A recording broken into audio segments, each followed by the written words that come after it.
सावलिया सेठ की जय। मित्रों, वैसे तो मैंने अपने आचार्य मनोज त्रिवेदी वाले चैनल पे भी आपको पीपल के पत्ते के बहुत से उपाय बताया है, और जो उपाय अचूक उपाय हैं उसमें भी मैंने आपसे शनिवार के दिन ये उपाय कराए हैं। लेकिन हमारे बहुत सारे भाइयों का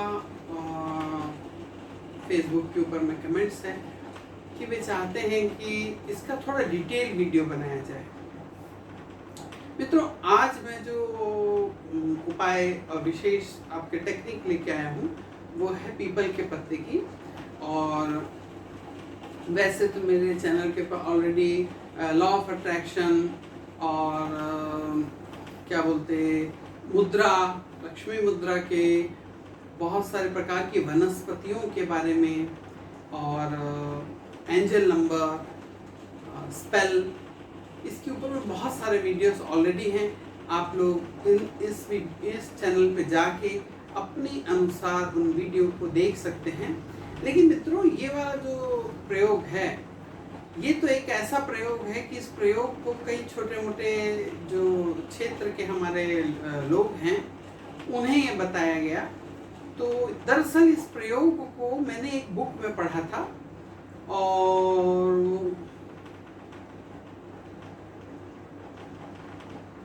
वो बहुत पहले प्रकाशित हुई थी, और उनके जो राइटर थे उन्होंने बताया था। तो वो मैंने भी इसका बहुत अच्छे से प्रयोग करा। ये बहुत ज़्यादा सफलतादायक है और इस प्रयोग को मैंने बहुत सारे लोगों को बताया। तो उन प्रयोगों को जान के तो बहुत कुछ लोग तो बड़े बड़े तांत्रिक बन गए, क्योंकि ये प्रयोग जब किसी के ऊपर सफल होता है तो लोग ये कहने, तो कई लोगों को बताया तो बोलते वाह, इनकी बताई हुई चीज़ तो हमको बहुत ज़्यादा फायदा कर रही है। तो इसलिए आज थोड़ा डिटेल में आपके लिए पीपल के पत्ते के लिए ये उपाय लेके आया हूँ। पीपल का पत्ता, पीपल का जो पत्ता है, तो मैं आचार्य मनोज त्रिवेदी आपका अपने YouTube चैनल पे स्वागत करता हूँ। मित्रों, पीपल का जो एक पत्ता है, वैसे भी वृक्षों में चमत्कारिक वृक्ष है पीपल का पत्ता और पीपल का वृक्ष। मित्रों, लेकिन जो पत्ता आप पीपल का लेके आए वो वृक्ष जो है वो थोड़ा मोटा बड़ा होना चाहिए। इतना मोटा होना चाहिए कि आपके हाथ दोनों ऐसा फैलाएं तो पकड़ दें।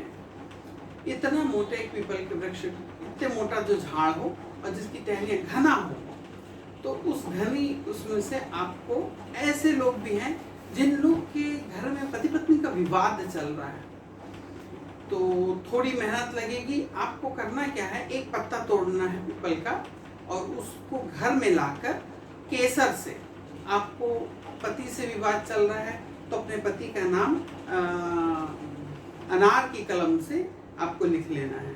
केसर घोल लेंगे और उससे आपके पति का नाम लिख देंगे, और आप खुद, या पत्नी से विवाद चल रहा है तो पत्नी का नाम लिख देंगे, जिससे आपको मैत्री करना है। इसका मतलब है मैत्री करना है। अगर आपके मित्र से विवाद चल रहा है तो उसमें आप अपने मित्र का नाम लिख देंगे।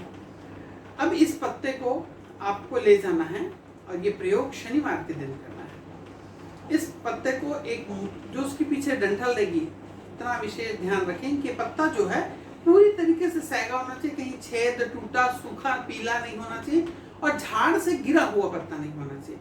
आपको वो पत्ता सैगा लेना है। इसे साफ करके उसके ऊपर लिखना है, पानी से धो लीजिए, साफ पोंछ लीजिए, जब सूख जाए उसके बाद में आपको अपने जो पार्टनर है या फिर जिससे विवाद चल रहा है तो उसका नाम लिख लेना है। अरे, उसकी जो पीछे डंडी रहेगी उसको मौली से बांध देंगे और पीपल के झाड़ में ले जाके, आप खुद नहीं चढ़ सकते तो कोई समस्या नहीं है, जो व्यक्ति झाड़ पे चढ़ सकता है उससे कह के उस पीपल के पत्ते को उस पीपल के डगाल में, या जो उसकी जटाएं, कहीं कहीं पुराना पीपल का झाड़ तो उसकी जटाएं लटकती रहती हैं, उन जटाओं में ले जाके उस पीपल के पत्ते को बांध देना है कि जिससे जब हवा आए तो वो पीपल का पत्ता हिले।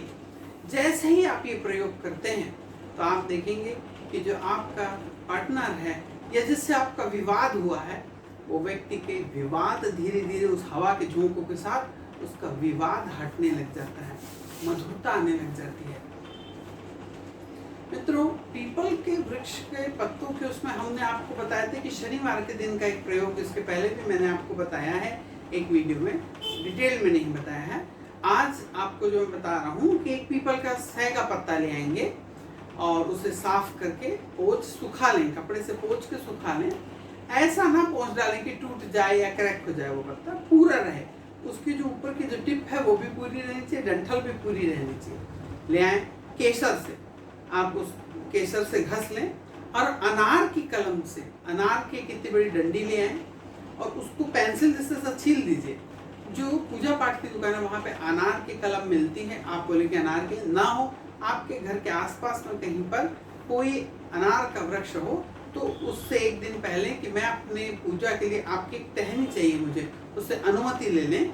फिर उसके बाद उसको ले आएं और उसको छील के केसर से, आपको इसको केसर से ही लिखना है, इसका विशेष ध्यान रखें। लक्ष्मी चाहिए तो केसर से, और जो केसर रहेगी जब आप उसको घसेंगे तो मित्रों वो आपको गुलाब जल से घसना है, गुलाब जल डाल लेंगे और उससे केसर घसना है। और डायरेक्ट पत्थर से उठा के लकड़ी से लिखना नहीं है, उसे किसी कटोरी में या कोई पतीली में निकाल लेना है। तांबे की चीज पे ना निकालें, इस चीज का विशेष ध्यान रखें, क्योंकि जैसे ही हम चंदन केसर कुछ भी चीज तांबे की प्लेट में लेते हैं तो उसको मांस की तरह गिना जाता है, चमड़े की तरह उसकी गिनती हो जाती है, यानी वो त्याज्य है। भगवान की पूजा किसी प्रकार का प्रयोग करने में वो त्याज्य हो जाता है। तो आप वो केसर से आप उसके ऊपर में लिखेंगे महालक्ष्मी का जो बीज है, श्रीम श्रीये नमः। ये चीज 3 शब्द लिखना है आपको, श्रीम श्रीये नमः। अगर आपको श्रीम श्रीये नमः लिखने में परेशानी है तो केवल आप श्रीम लिख सकते हैं। इस पत्ते को 2 मिनट भगवान के पास में थोड़ी देर रख दें। इसको पंचोपचार पूजा किसी भी चीज की, कोई भी देवी देवता की आपको जब पूजा पूरी डिटेल में ना आती हो तो पंचोपचार पूजा, थोड़ा सा जल उनके सामने पाद्यम समर्पयामि, हम आपका पैर धुला रहे हैं, स्नानम जलम समर्पयामि, हमने स्नान करा दिया, फिर अक्षत पुष्प चढ़ा दिया हमने उनके ऊपर में, अक्षत पुष्प थोड़ा सा एक मौली धागा तोड़ के चढ़ा दिया, और थोड़ा सा भोग मीठी चीज कुछ भी आप उसको चढ़ा दें। और अगर आपको इसमें कुछ खाने की चीज चढ़ानी है तो बेल का फल जो होता है वो अगर चढ़ाएं, पके हुए बेल का गूदा या बेल का मुरब्बा, अगर ना मिलता हो तो बेल का मुरब्बा आप ले लीजिए, उसको प्रसाद रूप में चढ़ाएं। इसके बाद जब ये पत्ता का जो केसर से आपने लिखा है थोड़ी देर में सूख जाएगा, मात्र उसके सामने में बैठ के आपको श्रीम नमः श्रीम नमः श्रीम नमः श्रीम नमः इस मंत्र का 3 माला कम से कम जाप करना चाहिए। इसके बाद इस पत्ते को अगर आप अपनी तिजोरी जहाँ पैसा रखते हैं वहाँ, हमारे व्यापारी जो भाई हैं वो उसे गले में रख सकते हैं। विद्यार्थी जो लोग हैं उस श्रीम की जगह में आप अगर आप ह्रीम लिखते हैं तो जो श्रीम है वो महालक्ष्मी का बीज है, और जो ह्रीम मंत्र होता है वो माया बीज है। जो लोग फैशन से संबंधित क्षेत्र में हैं, या वो जो लोग पार्लर से संबंधित या ब्यूटी टेक उससे संबंधित हैं, या फिर जो व्यक्ति ऐसे हैं जो कपड़ों का और चमक धमक का व्यवसाय कर रहे हैं, ज्वेलरी वाले हैं, वो ह्रीम बीज लिख सकते हैं, उसके ऊपर ह्रीम लिख सकते हैं केसर से। और बाकी साधारण जन सबको इसको श्रीम लिख लें। इस पत्ते को आप अपने पास रखें। ये लेकिन प्रयोग शनिवार के दिन करें, और शनिवार से आने वाले दूसरे शनिवार तक ही 7 दिन ही इसको आपको रखना है। और उस जब 7 दिन के अंदर पत्ता सूख जाता है, क्योंकि जब भी आप कभी कोई चीज तिजोरी में रखते हैं, अगर आपकी तिजोरी में छोटे से गोपाल जी रखे हैं, गणेश जी रखे, कुछ भी रखे हैं, अगर आपने उनको फूल चढ़ाया है, वो फूल मुरझाने से पहले उसको निकाल दें, क्योंकि जब मुरझाया हुआ फूल या सूखा हुआ फूल या पत्ता होता है वहाँ नेगेटिविटी क्रिएट करता है, वहाँ ऋणात्मक ऊर्जा को क्रिएट करता है। तो इसलिए आपको हर शनिवार, यानी इस शनिवार आप नहीं करें, दूसरे शनिवार भी आप वैसा ही करिए। लेकिन एक चीज को और ध्यान रखेंगे कि जब आप पत्ता लेने जाएंगे तो उसके 1 दिन पहले उस वृक्ष को जरूर न्योता दे आए। जैसे हम अपने घर में कभी कोई शादी विवाह होता है तो अपने रिश्तेदारों के यहाँ चावल डाल के आते हैं, पीले चावल, कि आपको हमारे इस कार्य के लिए आना है। सेम बस उसी प्रकार से कि आप एक बहुत गणमान्य व्यक्ति को अपने घर में लेके आना चाहते हैं, इस दृष्टि से थोड़ा सा पीले चावल लेके जाएं, हाथ जोड़ के उस वृक्ष के नीचे में उस पीले चावल को बिखरा दें नमस्कार करें, हे प्रभु मैं अपने कार्य की सिद्धि के लिए एक पत्ता आपका चाहता हूँ जो कल मैं लेके आऊँगा। चाहता हूँ का मतलब पेड़ से गिरा हुआ पत्ता नहीं चाहिए मुझे, हमें पेड़ से तोड़ना है। आप पहले से देख के रखें कि ऐसा कोई पेड़ हो जो थोड़ा मोटा हो और जिसके पत्ते बहुत नीचे तक हो। जो बहुत बड़े और बूढ़े वृक्ष होते हैं उनके झाड़ पर बहुत पत्ते डालियां नीचे तक रहती हैं, आप सहजता से उसे तोड़ सकते हैं। इस प्रकार का अगर आप प्रयोग करते हैं ना मित्रों, और जब उस पत्ते को आप लेके आए तो कोई अच्छी सी प्लेट लेके जाएं, उस पत्ते को उसके ऊपर बड़े सम्मान से रख के उसको ढक के, और जैसे आप किसी बहुत गणमान्य व्यक्ति को अपने घर लेके आ रहे हैं, इस प्रकार खुश होकर प्रसन्न होकर उस पत्ते को लेके आना है। केवल हमें प्रयोग करना है तो हमने एक पत्ता तोड़ा, लाया, पोछा, लिखा, रख दिया। इससे देखते हैं, करके देखते हैं हमारे लोग, बिल्कुल ना करें, पूर्ण विश्वास के साथ करें, क्योंकि जो पीपल का पत्ता होता है इसमें प्राण वायु इसमें से तो निकलती ही रहती है हमेशा। सबसे ज्यादा इस सृष्टि में, पृथ्वी में जो प्राण वायु निकलती है वो पीपल है, ऐसे गिने चुने जो वृक्ष हैं उनसे निकलती है।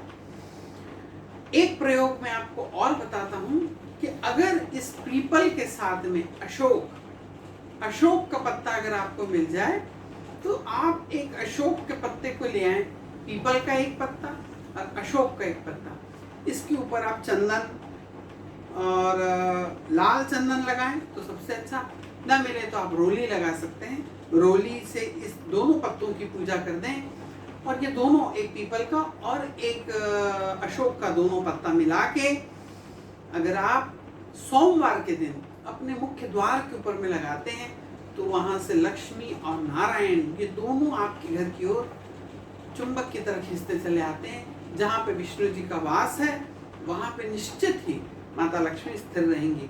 मित्रों, लक्ष्मी जी को स्थिर करना बहुत मुश्किल है, क्योंकि बहुत थोड़े में वो रूठ जाती हैं। और एक चीज का ध्यान रखें कि जिस दिन आप ये प्रयोग करें, जब आप 3 शनिवार इस प्रयोग को कर लेते हैं, और उसके बाद जब तक आपके कार्य की सिद्धि ना हो कुछ दिन और कर सकते हैं, लेकिन 3 बार जब आप ये प्रयोग कर लें तो चौथी बार जब आप इस प्रयोग को करें तो उस वृक्ष के नीचे एक नारियल का भेला ले लें, उसके ऊपर छेद कर दें, उसके अंदर शक्कर पूरी भर दें, उस जो कटा हुआ भाग है उसको वापस उसके ऊपर रख के उस पीपल के झाड़ के नीचे में गड्ढा खोद के उस नारियल को वहां दबा के उसके ऊपर कोई ईटा वीटा रख दें या कोई बड़ा सा पत्थर रख दें। पत्थर हमें इसे रखना है कि कोई जानवर उसे खोद ना ले खुशबू के मारे, तो आप उसे रख दीजिए। मित्रों, ऐसा करने के बाद अब आप चौथा प्रयोग कर सकते हैं, फिर 3 बार आप ऐसा प्रयोग कर सकते हैं। 3 बार और प्रयोग करने के बाद, वैसे आज तक मैंने देखे हैं 11 शनिवार ऐसे प्रयोग करने से व्यक्ति को जरूर अपने मनोवांछित फल की प्राप्ति होती है। मित्रों, इसी में एक और प्रयोग है, लेकिन मैं इसके चूंकि वीडियो लंबा हो जाएगा, जो मैं बताऊंगा आपको, जो आप किसी व्यक्ति को जो आपसे मन मुटाव कर लिया हो, या ऐसा व्यक्ति हो जो हमारे किसी के पेरेंट्स तैयार ना हो रहे हो कि हम फला व्यक्ति से इसकी शादी नहीं करेंगे, और आप एक दूसरे को बहुत ज़्यादा स्नेह करते हैं, चाहते हैं कि आप दोनों का विवाह हो जाए उसके लिए, या ऐसा हो कि एक तरफा आप चाहते हैं कि ऐसा हो लेकिन दूसरा व्यक्ति आपकी तरफ देख भी ना रहा हो, तो हम क्या करें? ऐसा है, उसके साथ में बहुत अच्छा प्रयोग है, वो भी मैं आपके लिए लेके आने वाला हूँ। तो मित्रों, आपने अभी तक हमारे चैनल को सब्सक्राइब न करा है तो सब्सक्राइब कर दीजिए, लाइक कर दीजिए और शेयर जरूर करिए। शेयर करने से ये भला कार्य आपके द्वारा हो रहा है, तो इसमें शुभ फल की प्राप्ति आपको। जय हिंद, राधे राधे।